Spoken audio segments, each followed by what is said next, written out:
Hey, it's Andy from Two Dudes Reviews. Today we're going to cook the perfect tri-tip.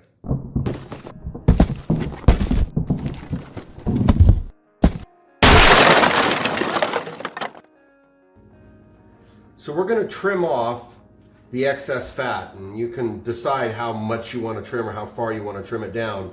I'm just going to take most of this bit and some of this silver skin. The salt will not penetrate through the silver skin, so a lot of times I like to remove that from the meat when we're trimming it down. It's not like you're going to miss a bite or two of this, and then we're going to cut the fat out of it as well. We want this is a lean cut of meat, but that surface fat is not going to melt into the meat. You're not going to flavor anything with it, so we're going to trim that away. And this is what you get when you buy an untrimmed tri-tip from your butcher. Again, we bought this because it was only $2.98 a pound, which is really inexpensive for tri-tip, trimmed or untrimmed. And I'm just going to peel this back and run my knife along the inside and trim this fat completely off of this meat. And we're trimmed up. Again, it's not important to get every little bit and piece off of there, but we do want to get some. And again, because there's silver skin here, I'm going to go ahead and score this tri-tip.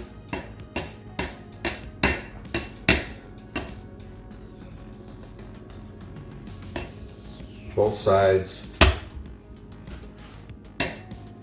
Doesn't matter about the grain at this point. Again, we're just looking to get that salt into this meat. It's going to do a great job. You just give it some crevices to go into. Then I think probably we'll throw some garlic cloves into those scores. And we're going to take kosher salt. I like kosher salt more than, let's say, iodized salt or something like that. We're going to use just good old Morton's kosher salt. We're going to rub this into this, and you want to do it just like you would probably salt a steak that you've seen everyone else salt. On the edges, just like that,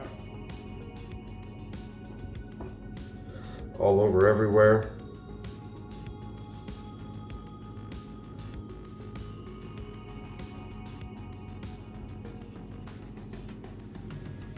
We're going to put this in a tray. We're going to put it in the refrigerator, and this is going to sit overnight. And all that salt's going to soak into the meat. It's going to release the juices, and the juices are going to go right back into that meat. And then tomorrow we're going to put our rub on it. It's important to remember that when you put the rub on this meat, you don't want to rub with a bunch of salt because it's already salted, and the salt's going to get all the way through all the fibers of the meat. Sure. It's Jave and Andy from Two Dudes Reviews, and today we are going to do a espresso fennel rubbed tri-tip. Now, what gave you the idea for an espresso fennel rub? Actually, a buddy of mine had done it. I've done it before. It's not my first one. Okay. I just thought it'd be kind of fun to bring out the coffee fennel rub. And can you use any kind of coffee for this? Well, you know, I mean, you want to use Warrior Roasters coffee because it's the best coffee. But it can be any coffee. It doesn't really matter. So whatever your coffee flavor, we're using Black Ops by Warrior Roasters, warriorroasters.com. That's right. Yeah, we'll put the link somewhere. Hopefully there'll be a link there somewhere.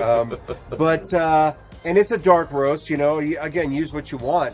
But it just lends a really amazing crust and a bark and a flavor to the rub. Tell me about this grill, first of all. So this is the Camp Chef DLX Pro pellet grill. And you went with this over the Traeger. Why?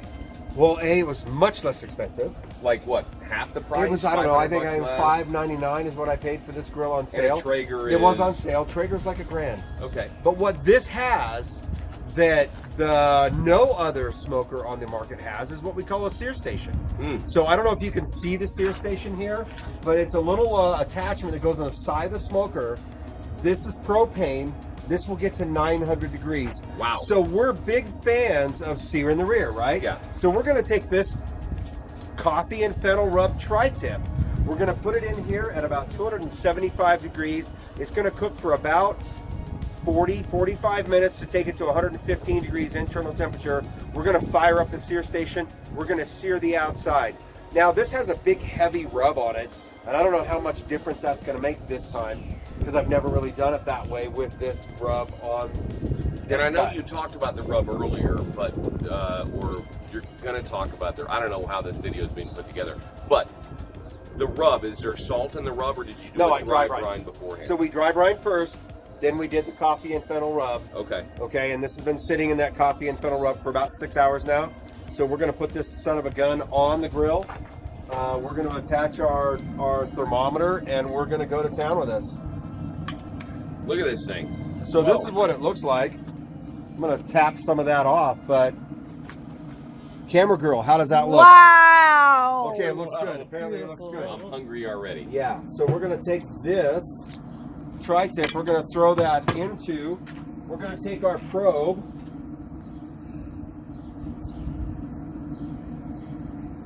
I wanted to talk about something else here real quick, if we can hear that. Number one, we're using a Thermo Pro probe from, I bought it on Amazon, but it takes internal temperature. So the smoker has its own internal temperature probe. Is but it accurate? It's relatively accurate. It's Okay. it's the probe for the smoker is set down nearer the heat source. So I use a probe inside the smoker so that it gets a little more accurate temperature From the center of the meat. no, Which is what you need. no, I mean so the smoker has a probe for the meat as well. Oh, I don't okay. even use that, Yeah. right? But it also has, the smoker has its own temperature control, and this probe, this Thermo Pro, not only measures the temperature of the meat, but it measures the temperature of the smoker. Okay. So I know what that is, and it's got a remote, by the way, in the house. So it's kind of unsettled weather today, so if it gets shitty out here, we'll go inside and we'll drink, and I'll be watching the temperature out here while we're in there. It's kind of neat the way that works. But so we're going to go ahead and monitor the temperature of the meat as well as the temperature of the smoker, to just in case something messes up. And we don't we're know. thinking about an hour at 270? We're at 275.